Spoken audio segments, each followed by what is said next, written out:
Good morning प्यारे बच्चों। आज हम क्लास 9 की हिंदी की वर्कशीट करेंगे 67। डेट है 12 जनवरी। तो आज का हमारा टॉपिक है बच्चे काम पर जा रहे हैं। ठीक है, हम अपने इस जो पाठ्य पुस्तक क्षितिज भाग 1 उसके इस पाठ की चर्चा की जा रही है। तो शुरू करते हैं आज की वर्कशीट को। सबसे पहले देखते हैं आज हमें क्या क्या पढ़ना है। तो यहाँ पर कुछ पंक्तियाँ दी गई हैं, ठीक है, और यहाँ पर इनका भावार्थ दिया गया है। पंक्तियों को पढ़ेंगे और इसके भावार्थ को समझेंगे। उसके बाद यहाँ पर हमारे क्वेश्चन दिए गए हैं। कुछ क्वेश्चन जो हैं वो बहुविकल्पीय क्वेश्चन है और कुछ क्वेश्चन जो है उनका हमें आंसर लिखना है, और उसके बाद एक हमारी गतिविधि दी गई है। तो ये सब हमें अपनी वर्कशीट में करना है। तो शुरू करते हैं आज की वर्कशीट को।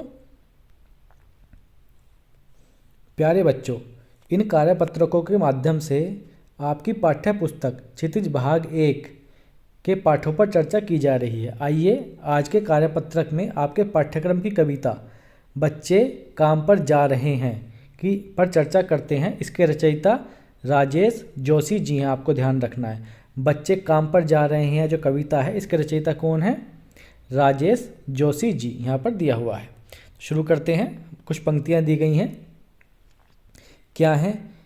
क्या सारे मैदान, सारे बगीचे और घरों के आंगन खत्म हो गए हैं एकाएक? तो फिर बचा ही क्या है इस दुनिया में? कितना भयानक होता अगर ऐसा होता। भयानक है, लेकिन इससे भी ज़्यादा यह है कि हैं सारी चीज़ें हंसमामूल, पर दुनिया की हज़ारों सड़कों से गुजरते हुए बच्चे, बहुत छोटे छोटे बच्चे काम पर जा रहे हैं।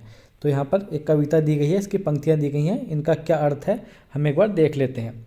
तो इस कविता का अर्थ है, बच्चों के स्कूल न जाने के बजाय उनको काम पर जाने की मजबूरी पर कवि अपनी बात रखते हुए कहता है कि क्या बच्चों के खेल के सारे मैदान, यहाँ पर कह रहा है ना, क्या सारे मैदान, सारे बगीचे, घरों के आंगन खत्म हो गए एकाएक?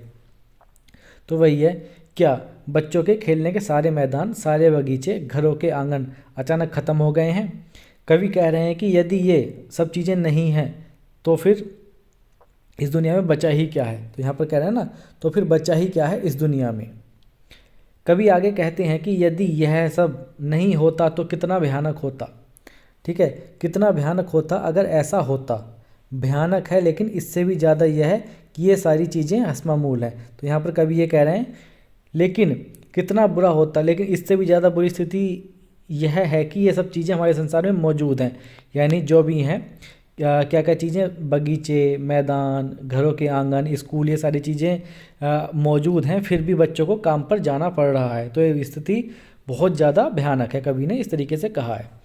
इसके बावजूद छोटे छोटे बच्चे बड़ी संख्या में अपनी आजीविका के लिए काम पर जा रहे हैं। किस लिए? आजीविका के लिए। ठीक है, यानी अपनी पेट पूजा के लिए, खाने के सामान के लिए। आर्थिक रूप से वो कमज़ोर हैं, गरीब हैं, इसीलिए वो स्कूल जाने की उम्र में कहाँ पर जा रहे हैं? काम पर जा रहे हैं, मजदूरी पर जा रहे हैं अपनी आजीविका के लिए। तो इसका भावार्थ था इन वाली पंक्तियों का। तो आगे देखते हैं, हमारा कुछ क्वेश्चन दिए गए हैं, इन क्वेश्चन को हम कर लेते हैं।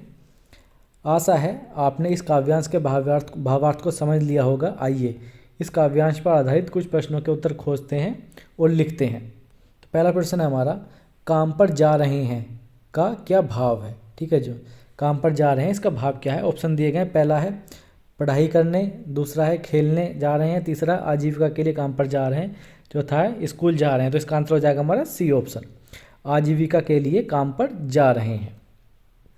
नेक्स्ट है हमारा, हश्र मामूल का क्या अर्थ है? तो हश्र मामूल का अर्थ होता है यथावत या पहले जैसा। तो इसका हमारे यहाँ से फोर्थ ऑप्शन ठीक हो जाएगा।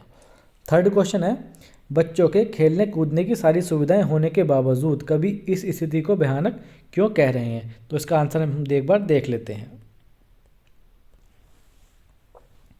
पहला क्वेश्चन है हमारा, बच्चों के खेलने कूदने की सारी सुविधाएं होने के बावजूद कभी इस स्थिति को भयानक क्यों कह रहे हैं? तो इसका आंसर हमें कुछ इस तरीके से लिखना है, बच्चों के खेलने कूदने की सारी सुविधाएं होने के बावजूद भी बहुत सारे छोटे छोटे बच्चे ऐसे हैं जो सुबह सुबह ठंड में भी स्कूल जाने की बजाय अपनी आजीविका के लिए काम पर जा रहे हैं। कभी इस स्थिति को भयानक कह रहे हैं। ठीक है, इसी स्थिति को कवि ने भयानक बताया है। नेक्स्ट क्वेश्चन है हमारा, आपने अपने शहर में बच्चों को कब और कहाँ काम करते हुए देखा है? तो आपने कहाँ देखा है? इसका आंसर इस तरीके से लिखेंगे, मैंने अपने स्कूल को जाते हुए और अपने मम्मी पापा के साथ बाज़ार को जाते हुए बहुत सारे बच्चों को ठेले, होटल, दुकान आदि पर काम करते हुए देखा है। आपने कहीं और भी देखा है तो आप वो भी लिख सकते हो, ठीक है। आपने कहाँ कहाँ कैसे छोटे बच्चों को काम करते हुए देखा, वो भी आप यहाँ पर लिख सकते हो आराम से। नेक्स्ट है हमारा, उपयुक्त कविता का कोई अन्य शीर्षक क्या हो सकता है। तो कोई अन्य शीर्षक क्या हो सकता है, आर्थिक मजबूरियाँ और बचपन, ठीक है। आर्थिक मजबूरियों की वजह से ही जो है बच्चे जो है अपने बचपन को खो देते हैं, और पढ़ाई लिखाई या फिर खेलना कूदना इन सब को भूल जाते हैं। बचपन का मतलब ही ये है, ठीक है, खेलना कूदना इस तरीके से वो सब खो देते हैं, और वो क्या करते हैं, अपने काम पे जाना शुरू कर देते हैं, मजदूरी पर जाना शुरू कर देते हैं। आगे देखेंगे अब हम, यहाँ पर गतिविधि दी गई है, इसमें हमसे कह रहा है काम पर जाते किसी बच्चे के स्थान पर अपने आप को रख कर देखिए, आपको जो महसूस होता है उसे लिखिए, ठीक है। तो इसका आंसर हम इस तरीके से लिखेंगे, काम पर जाते किसी बच्चे के स्थान पर खुद को रख देने से मुझे महसूस होता है कि काश मैं भी बाकी सभी बच्चों की तरह स्कूल जा पाता, उन सब की तरह खेल कूद पाता और एक अच्छा जीवन जी पाता।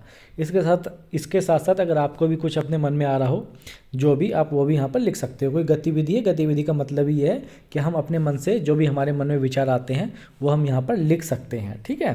तो इस तरीके से हमारी वर्कशीट थी जो आज हमने अपनी इस वीडियो में पूरी की। अगर आपको वीडियो अच्छी लगे तो वीडियो को लाइक करना और शेयर करना। Thank you, thanks a lot.